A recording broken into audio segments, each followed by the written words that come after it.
Herkese salamlar. Bir izleyici mənə sual verib ki, maraqlıdır. Dünənə qədər Ramiz Mehdiyev, yəni İlham Əliyevin ən əsas sağ əli idi demək olar ki, akademiyanın rəhbəri təyin edib, şöhrət ordeni asıb, maraqlıdır. Yəni bu olacağı bəlli idi. Belə sistemlər onlara qarşı çıxanları əzdikcə, onlara qarşı duran qüvvə yoxsa, xalq da hələ aydınlanmayıbsa, axırda özünü yeyir və son günlərdə də yəni Ramiz Mehdiyev şousu başlayıb. Müxalifətin şouları bitdi, çünki onların limiti bitdi. Ramiz Mehdiyev getdi hakimiyyətdən. Onları əsas himayə edən o idi. Amma iqtidarın əlbəttə bitməz, çünki iqtidar hakimiyyətdədir və hakimiyyəti əlində saxlamağa çalışır və belə sistemlər də atadan oğula keçən, onlar o sistemlə bərabər ata kimi onlara miras veribsə, onları qəbul etməlidir, yoxsa o sistem dağılır. Amma bu sistemlərin dağılmasının əsas mənbəyi iqtisadiyyatdır. SSR-in də dağıdan iqtisadiyyat olub.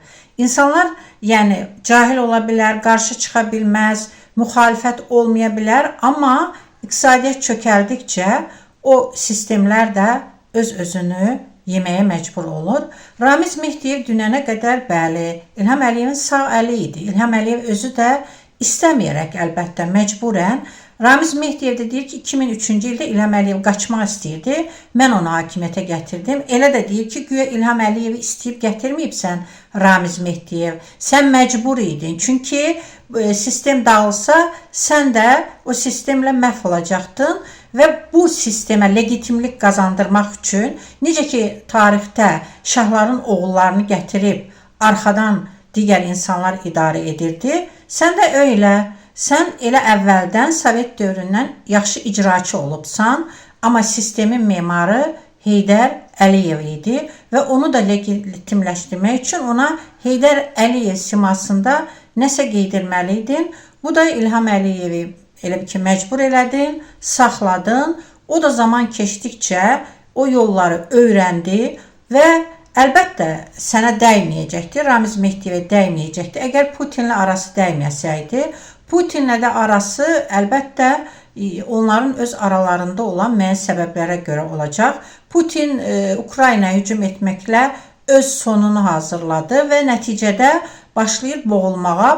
Hətta deyirlər, meymun boğulanda öz övladını ayağının altına alır və belə qurtlar süfrəsində də bir qurt ölümünü, sonunu görəndə digərlərinə ya məcbur edir ona kömək eləsinlər, ya da digərlərini yeyir. Və Putinlə də təyyarə üstündə qalmaqal oldu. Əlbəttə İlham Əliyev maraqlandıran vətəndaş zad deyildi. Çünki özünün təyyarəsi elə bil ki, öz istiqamətini təyin edən hər şeyi itirib. Və bu da əlbəttə onlar vurmaq istəyəsəydilər İlham Əliyev vurardılar, amma qorxutdular.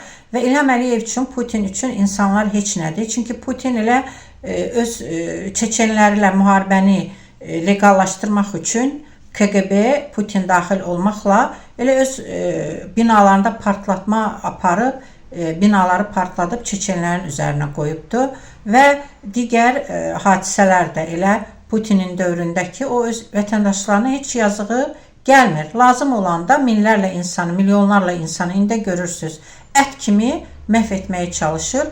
Məsələn, Adnada bizdə terror oldu. Heç onun üstü açıldı mı? Onun hesabatını soran oldu mu? Amma indi məsələn ucu İlham Əliyevə dəyirdi.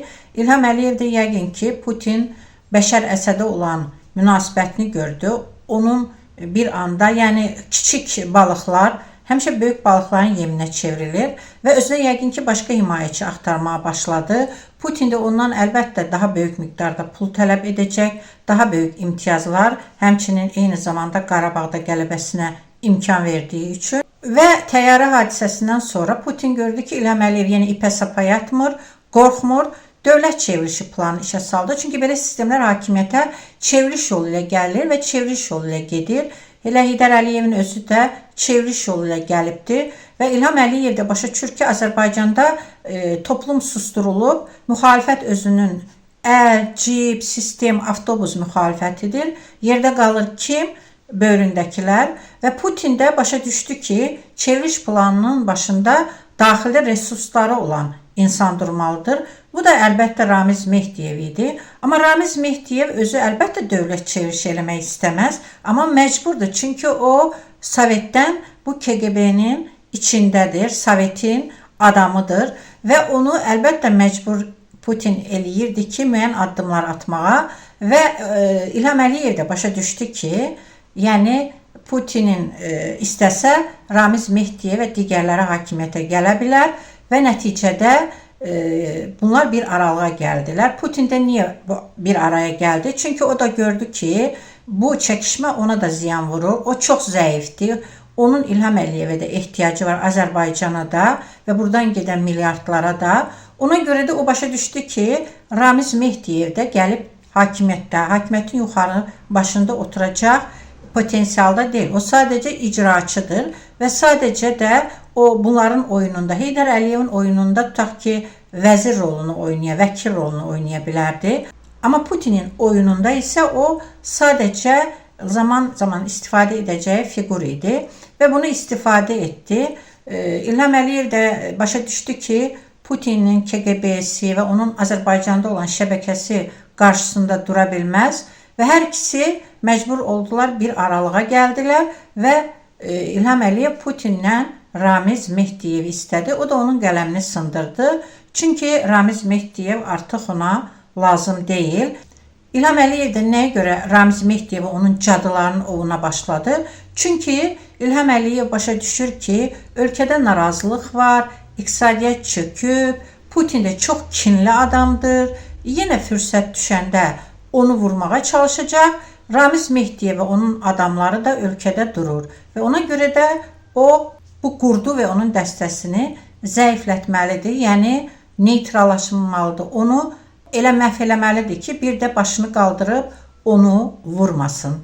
Beləliklə, əzizlərim, qurdlar süfrəsində dostluqlar olmur. Qurdlar süfrəsində ortaq maraqlar olur. O maraqlar bir-biriyle uzlaşanda bir araya gəlirlər.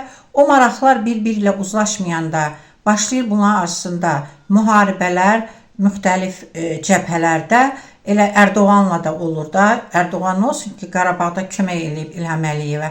Amma bunların mənafələri tapdalananda hər kəs özünü düşünür, öz ailəsini düşünür. Bu da təbii bir şeydir. Xalq özünü və ailəsini düşünməyəndə onun başında oturanlar düşünməli olur. Və İlham Əliyev də məcbur olur özünü və ailəsini qorumaq üçün gah protektor axtarmağa, gah güzəştə getməyə və atəşkəs imzalamağa. Amma hər ikisi, yəni İlham Əliyev də axmaq adam deyil ki, axmaq olsa 22 ildə hakimiyyətdə qalmazdı ki. Axmaqlar onun düşmənləridir, yaxud axmaqlar onunla gic-gici mübarizə aparanlardır. Beləliklə İlham Əliyev doğru olanı edir, özü üçün olanı edir. Bizə isə onun heç bir əhəmiyyəti yoxdur. Çünki xalq aydınlanmayıb. İlham Əliyevin yerinə kim gəlsə, Ramiz Mehdiyevi gətirsə, Putin özünə daha yatımlı, yəni fatı otur, fatı dur formasında bir adam gətirsə, biz daha çox soyulacağıq və eynən Şimali Koreyaya oxşayacağıq və bizdən hətta ora Şimali Koreya diktatoru kimi digəri bizdən hətta ora əskərlər də yollaya bilər. Ona görə də bu hakimiyyətə gedən şoulara mən nəyə görə əhəmiyyət vermirdim? Çünki bu təbii bir hal idi. Ramiz Mehdiyev də lazım olanda İlham Əliyevdən istifadə etdi və bu su boğazına çatanda əlbəttə heç nəyə baxmayacaq. İlham Əliyev də Ramiz Mehdiyevi atasına miras almışdı. Məcbur idi, o sistemin əsas icraçısı idi. Amma o da özünün məhvi, qələmi sındırılmaq istəyəndə əlbəttə Ramiz Mehdiyevi ayağının altına alacaq. Mən də bilsiz nə istəyirəm? Bütün insanların zibilləri üzə çıxsın, təmizlənsin. Çünki biz xalçanın altına o qədər zibil yığıb bu cəmiyyət ki, indi o zibilin içində boğulur. Ona görə də vəziyyəti dəyişəcək olan kimdir? Müxalif qüvvələr. Müxalif qüvvələrin də normal, sağlam meydana gəlməsi üçün bax bu köhnə sistem müxalifəti də məhv edilməlidir. Yəqin ki, onların da ifşası davam edəcəkdir. Xeyrin qələbəsi ümidi ilə o onsuz da əvvəl-axır qələbə çalmalıdır, yoxsa dünya məhv olar. Xoşça qalın.